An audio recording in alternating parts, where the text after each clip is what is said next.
Mga kabrigada, ang bilang ng napaulat na nasawi sa Cebu earthquake umakyat pa sa 76 ayon yan sa NDRRMC.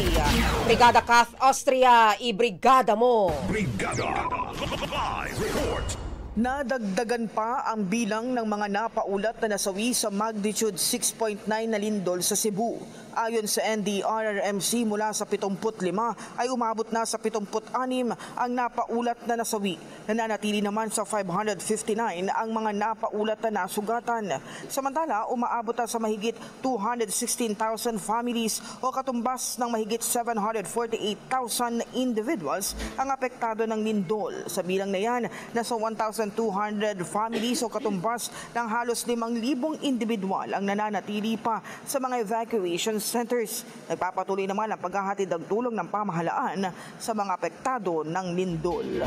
In the heart of changing lives, ako si Brigada Kath Austria ng 105.1 Brigada News FM Manila, The Music and News Authority. Ang bahaging ito ay hatid sa atin ng Yummy-Vit ES3 Syrup. Simulang tuparin ang pangarap ng iyong anak. And starting now,